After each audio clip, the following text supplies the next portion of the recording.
Alright, made some decisions on this outboard question we had over here with this water pump setup. I posted some photographs on one of the web forums that deals with a lot of boat stuff, and a lot of knowledgeable people on there, and they seem to all feel, the general consensus is that I should put this back together exactly the way the exploded parts view for this model shows. In other words, they're saying that they believe this cover is the wrong cover. I did find that, like in a 1972 or a 73 model 60 horsepower, there was a design where they used a cover like this and they blocked one hole, and they only had one tube that went into here. But the problem is I've got two tubes coming from my power head. So the way it works right now, if I were to put this back together, is I could use the one tube guide that fell out and put this together, and what would happen is one of the two tubes from the power head would go right down into here, and the other tube basically comes down and is about an inch shorter than that one, so it would probably sit just it might actually go down in this cup, and unfortunately it would just sit there and be pretty much dead-ended, which is not a good idea. So what they believe, people online believe, is that either this whole lower unit is from a newer machine and they tried to put it on this outboard, or that this cover was replaced. The water pump cover, maybe the housing cover, or this cover was replaced, or both, I don't know. But so what we're going to do is we're going to modify, their suggestion was go to a boat salvage yard and find this cover. This cover is actually still available, I think, through maybe Sierra Marine or somebody like that. It's $54 for this cover. And the only difference I can see between this cover and the other cover is the fact that it's got two holes going through it. So what we're going to do is we're going to modify this one and make our own hole. And what I need to do is I need to drill a hole in this, and I need it to be centered. And I don't want to drill it the full diameter of this because I want a little lip down in there, just like the other one has. I don't know if you can see it, but there's a little lip down in there. And what that lip does is that actually acts to cap this grommet and keep this grommet from coming out of there. So I know I want that bigger, but not too big. So for starters, I'm going to drill a pilot hole dead center. Now the trick is going to be getting the pilot hole right in the very middle. So I got a solution for that. What I did was I found this nut in my pile of little trinkets that fits in here nice and tight. And what that's going to do for me is when I put that in there tight, it's going to act as a guide. And now I found a drill bit that fits right in there. So what's going to happen is when I drill through here, I should be able to get a hole that ends up, I'm going to do this on my drill press instead of freehand. I should be able to end up getting a hole this diameter right here, dead center. And then I can always counterbore with larger bits until I get to where I want to be. Alright, so here's my setup. I've got it on the edge of this wood block because of the fact that we've got this area where the seal is pressed into that sticks out proud. So I want this flat part on here, and now we'll drill it.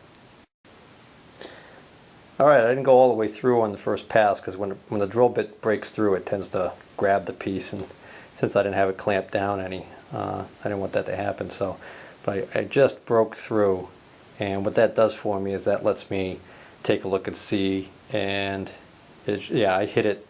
That worked out perfectly. You can see I'm right in the center there, so that's going to work out nicely, I think. So now I think I'll counterbore from this side. I changed my mind to right through from this side because of this grommet thing right here. Kind of makes it unstable. So. Alright, so Now the idea is just use progressively larger drill bits until I get to the same size as this hole that exists on this side. Getting there. Now up until recently that would have been the largest hole I could drill. Because that would have been the largest drill bit that I probably owned.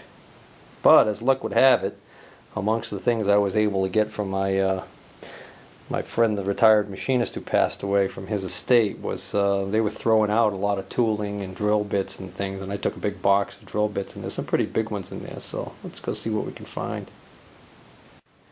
There was also lots of taps. I got this nice plastic chest here, and I started to sort them out and put it in this because they were just all in a box. There was taps and fluted cutters and drill bits all mixed in together, so I'm trying to sort them out a little bit, but you can see there's some pretty good sized bits here. Let's see what we can find.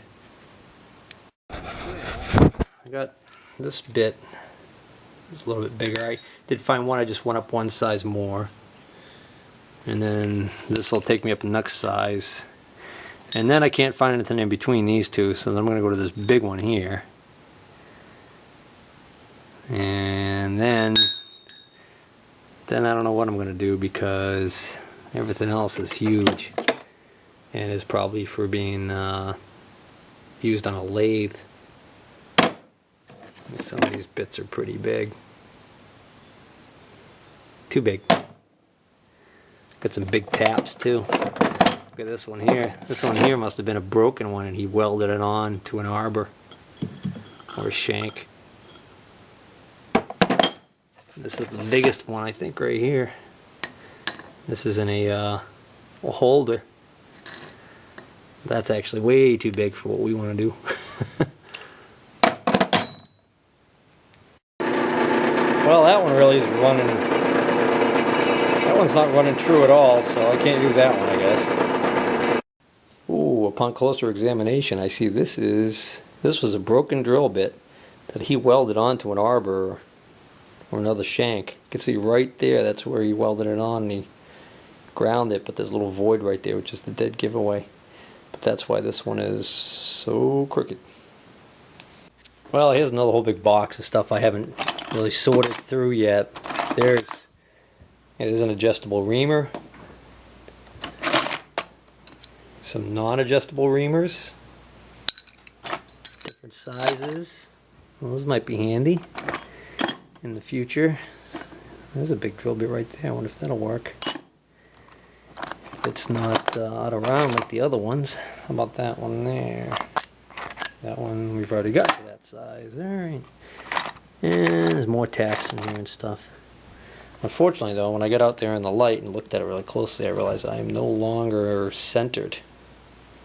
So that's the danger of hopping up more than one drill size at a time. The flutes travel around there and wander just a little bit, and next thing you know, you're a little out of whack. So I'm going to see if I can't correct that before I get too far. The problem is that I need that hole to be big enough for the tube to actually fit down into, because the idea is that the tube fits through this hole and into the grommet that sits here. So in other words, I'll just put this on like that just to show you what I mean. So we need that tube to be able to fit through there.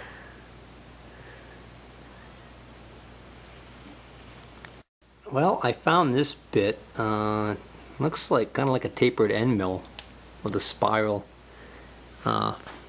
flutes to it, and I think I can actually just kind of use it freehand to kind of like grind out the rest of that metal and try and just grind out more on the side where it's since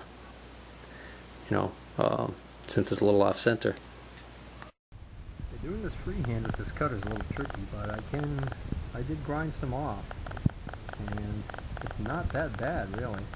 Now somebody on one of the forums had said that they believe that the diameter of those tubes is actually the same as regular half-inch copper pipe. Unfortunately, I can't find scrap of half-inch copper pipe laying around. All I've got is 1 inch.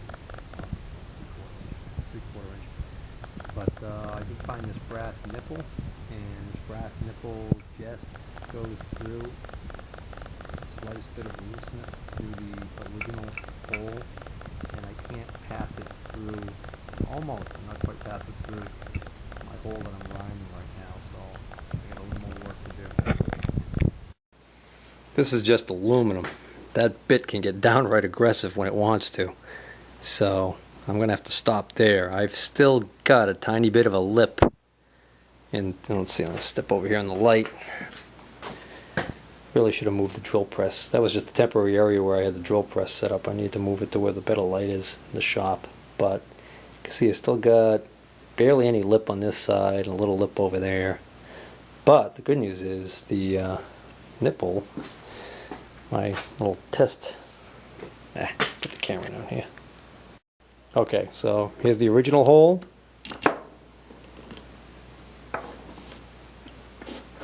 Here's my new hole.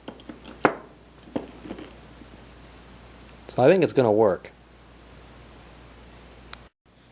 So now before I install my modified cover, I had to put in the grommet. I'll take it out. Well, actually it's in there pretty good now. But basically this grommet wasn't in here because even though the diagram showed it, I didn't bother putting it in because with our old design, that hole was just capped off anyways.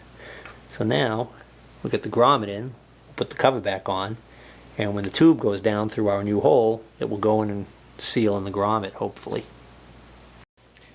Now I just snapped this cable into this little clip on here, and now I've got to get an extension tube, which was on the parts list, which was missing when I took this apart, and I only had one of the two guide tubes, and I actually think I misplaced it, so I'm probably going to have to buy two guide tubes now.